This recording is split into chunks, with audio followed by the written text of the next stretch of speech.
Lá no início de 2020, no auge da pandemia, a Netflix lançou um filme que explodiu a cabeça de geral. Só se falava nele pelo seu conceito, pela sua brutalidade. Agora, 4 anos mais tarde, nós temos uma sequência.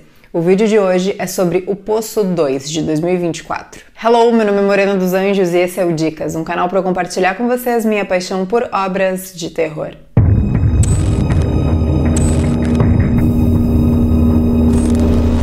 Antes de começar o vídeo, se inscreva, deixe o like e ative o sininho. Isso ajuda muito na divulgação do canal e o YouTube entende que tu gosta do conteúdo daqui e manda todas as notificações. Lembrando que esse é um vídeo de review de filme, então nessa primeira parte não tem spoiler, eu faço uma análise crítica. Depois eu vou contar a história dele, daí sim eu aviso pra tu pausar se quiser. Bom, vamos contextualizar a história.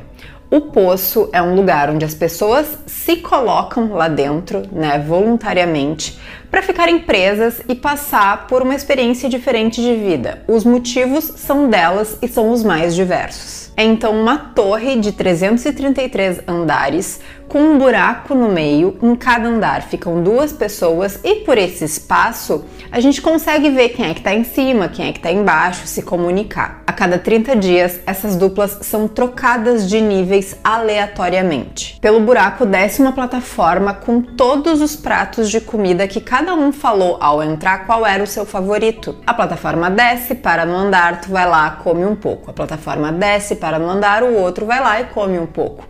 Ao passo que vai descendo, menos comida vai sobrando. Esse é o grande cerne dos 2 filmes. Em O Poço 2, nós acompanhamos a Peren Puan, que é uma artista que entrou lá por conta de uma tragédia que aconteceu. E no seu primeiro dia, ela e o colega, sua dupla Zamia Tin, que é um cara bem grandão e aparentemente esquentado das ideias, entendem como tudo aquilo funciona.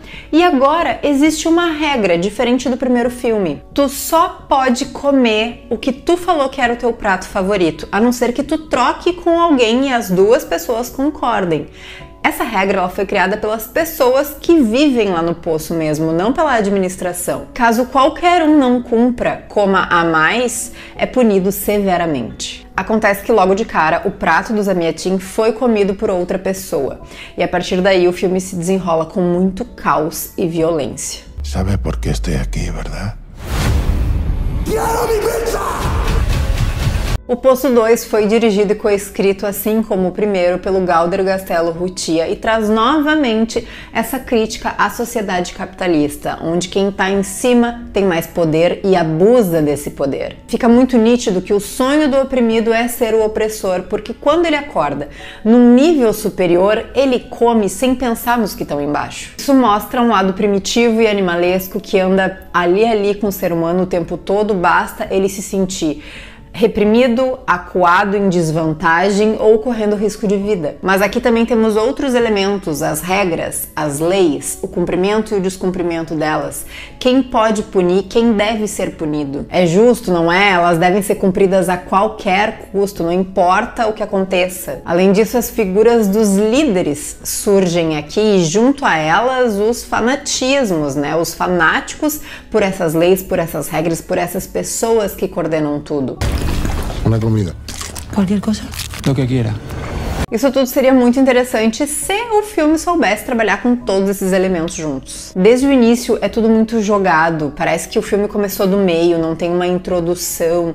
Logo de cara, tu não entende que aqueles 2 personagens que eu comentei estão no seu primeiro dia, porque eles não agem como se eles estivessem. Eu não acho que foi um problema de atuação dos atores, eu acho que foi um problema de roteiro. As explicações das regras, de quem é quem, de como funcionam as explicações são muito confusas, além de como fisicamente as pessoas se movimentam dentro do poço. Ficam várias pontas soltas, buracos, lacunas no filme, sem uma explicação muito plausível. Vocês sabem, eu não tenho tanto problema com coisas que não são explicadas, mas algumas tu sente que não é que não foram explicadas porque não quiseram, é porque simplesmente faltou ali, ou que partiu-se do pressuposto que já estava explicado o suficiente para o público, e não.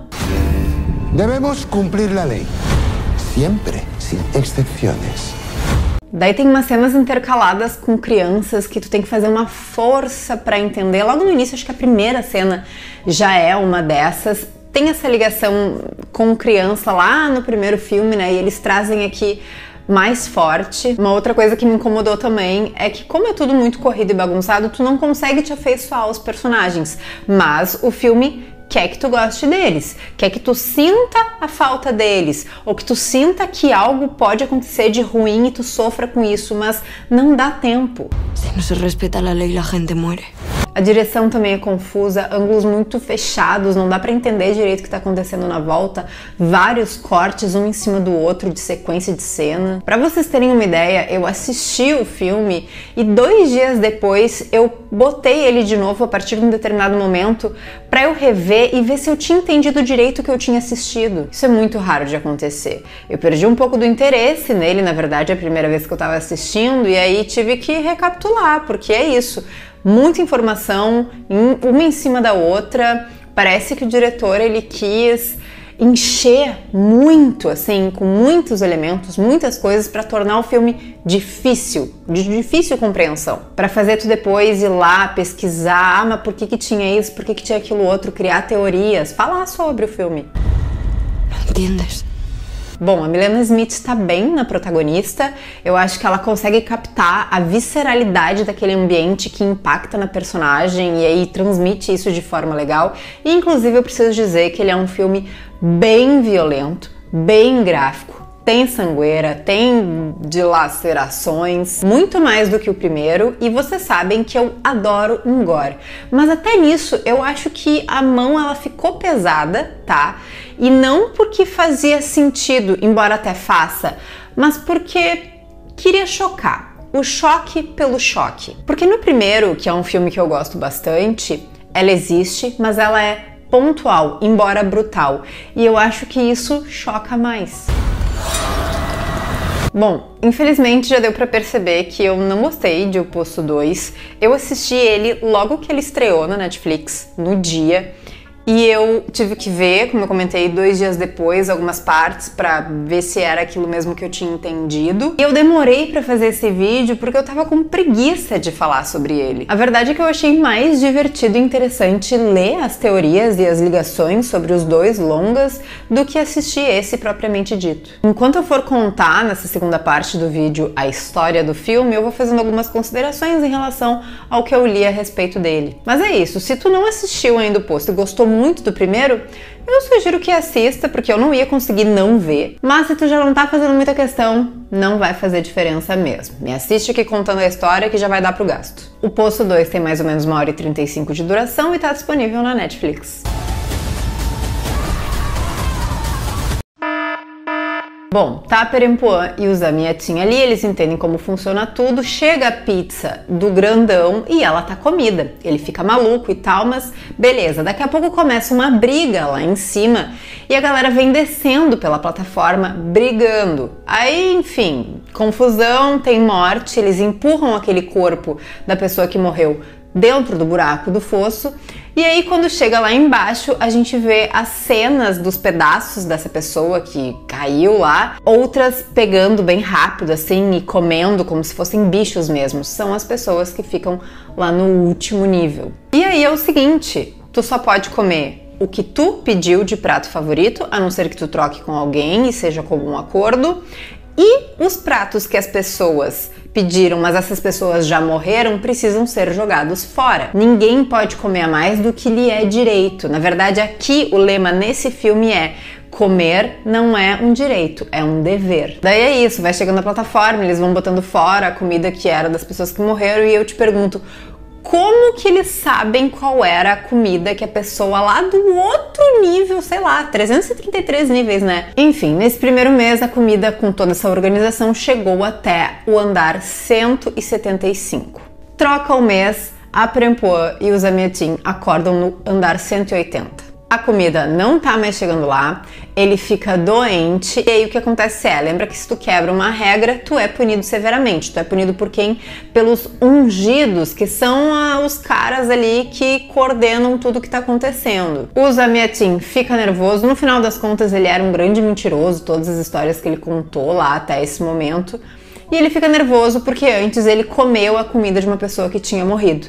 E ele fica com medo de ser punido e toca fogo nele mesmo. É isso que eu digo, cria-se toda uma situação em volta desse personagem mas não deu tempo de tu criar uma afeição por ele, sabe? Eu não tava nem aí se ele ia morrer ou se ele ia viver. Enfim, a Perempuã agora acorda num outro nível, o nível 51, que é super bom, com uma nova colega que não tem metade de um braço. O que acontece é que no nível 54, abaixo delas, um cara comeu o que não devia, quebrou alguma regra, e elas decidem que vão descer pra punir esse cara. Só que uma outra regra que existe é só pode punir as 4 pessoas superiores ao nível de onde aconteceu a confusão. Então, na verdade, era só até o nível 52, porque daí a dupla do 53 e a dupla do 52, elas já estavam fora. Mas elas descem mesmo assim, ou seja, elas infringiram uma regra. Essa nova colega dela conta que tá no poço já há 6 meses e que antes ela tinha uma dupla que foi assassinada brutalmente pelo Dagimbab, que é o mestre, né, o maioral. E foi assim, inclusive, que essa personagem perdeu a metade do braço. Por que elas foram punidas? Porque elas alimentaram a mais um cara que estava desnutrido e chegou no andar delas. Essa menina foi assassinada como? Ele amarrou ela nua na plataforma e deixou que descesse até que todo mundo devorasse ela. Llegó un ungido para aplicar la ley. Dagimbab es el ungido más severo.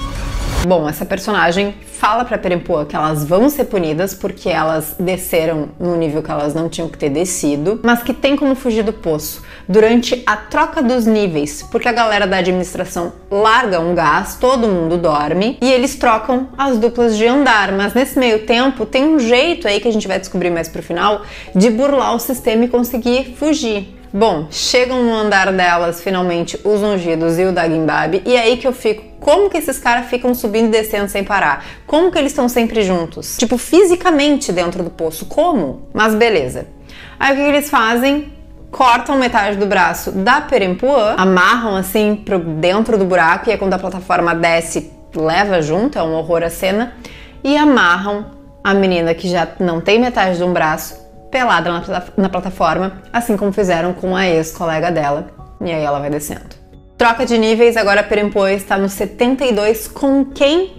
Com o Trimagazi. Vocês lembram desse personagem lá do primeiro filme? Lógico que sim, né? Ele e o Goreng o tempo inteiro. Só que qual que é o plot twist aqui? O Trimagazi está no seu início de estadia no poço.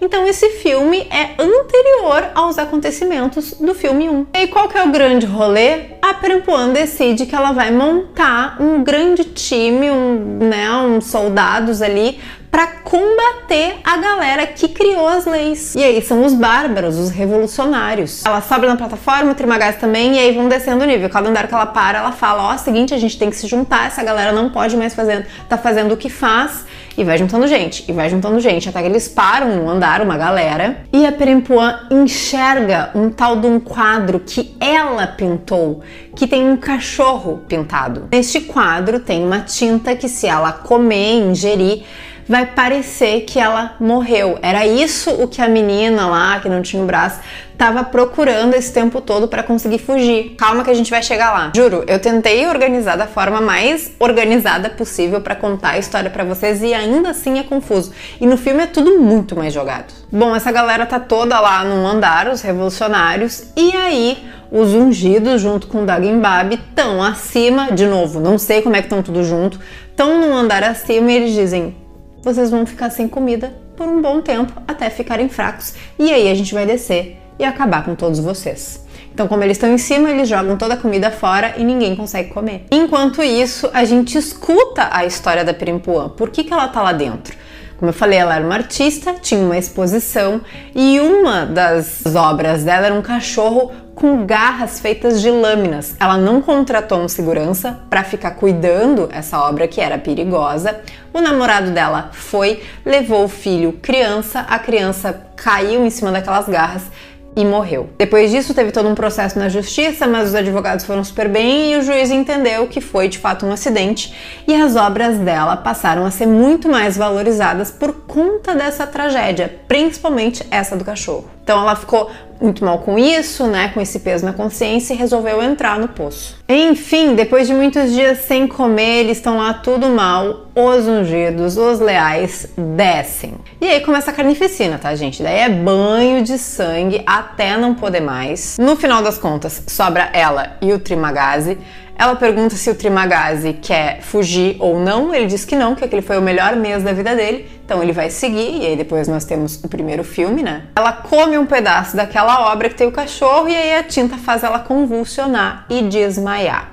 Enquanto isso, nós temos várias cenas de umas crianças que estariam lá naquele poço, num outro espaço, e aí aparece quem? A Miharu, não me lembro como é que pronuncia, a personagem do primeiro filme, que fala que tinha crianças no poço, e ela é uma das pessoas que trabalha lá. Ela pega um dos menininhos e tira dali de onde estão todas aquelas crianças. A Perimpuan então acorda durante a troca dos níveis, ela tá amarrada junto com os demais corpos, né, que a galera da organização tira do poço. A gravidade tá 0, então fica tudo flutuando para esses caras poderem subir e descer de uma forma mais fácil. Só que esses corpos todos, inclusive ela, estão sendo levados para baixo e não para cima, eles estão indo pro poço mesmo, pro fosso, pro fundo do negócio. E aí, no último nível, o 333, eles colocam esse gurizinho que a Miharu tirou lá do meio das crianças, e ele vai ficar esse primeiro mês dele, no último nível. Ela então tira o guri dali, leva com ela lá pro final, pro fundo do negócio, onde chegam outras pessoas completamente assim, nem dá pra entender direito se elas estão vivas ou se elas estão mortas. E aí uma fala pra ela, tua viagem terminou, mas ele ainda tem outra chance. E aí o gurizinho fica na plataforma e sobe junto com ela, assim como acontece no final do primeiro filme lá com o Goren, quando ele desce com a guriazinha. O filme termina, mas nós temos algumas cenas durante os créditos, e no final o que acontece? Nós temos a cena final do primeiro filme, o Goren lá embaixo, e aí ele enxerga quem? A Perimpuan. Eles se olham, se conhecem e se abraçam. Ele era o namorado dela? O filhinho, o gurizinho que morreu na exposição dela, era filho dele? Por isso que ele foi pra lá depois? Então essa cena seria pós primeiro filme. Gente, esse é o Poço 2. Assim como no primeiro, existe essa coisa super abstrata, né? Pra tu inventar a teoria, viajar, o que é o poço, aquelas pessoas lá embaixo estão vivas, estão mortas, o que significa as crianças. E aqui é mais ainda. Ele se aprofunda não, porque fica muito superficial de novo e até mais. Mas pra vocês saberem que tem isso, né? Mas então é isso, no geral é tudo muito perdido, tudo muito solto, tudo muito bagunçado, muita informação que não precisava e mal contada. E vocês, o que vocês acharam de O Poço 2? Quero muito saber as opiniões de verdade. Pode botar textão aí nos comentários, não tem problema, eu leio. Mas infelizmente, ai gente, eu queria ter gostado, sabe? Queria ter gostado porque eu gosto do primeiro, entendeu? E uma outra coisa que me incomodou que eu não comentei antes é a qualidade da imagem. Eu acho que propositalmente ela tá em menor qualidade, como se estivesse tudo meio embaçado, assim, e isso me incomodou. Porque não é a mesma pegada do primeiro filme, então só parece que tem alguma coisa errada ali tecnicamente. Enfim, já me estendi. Deixem tudo aí nos comentários, vamos conversar um pouquinho. Me sigam lá no Instagram, @morena dos anjos, Dicas dos Anjos Oficial também. Muito obrigada por terem assistido até aqui. E até a próxima.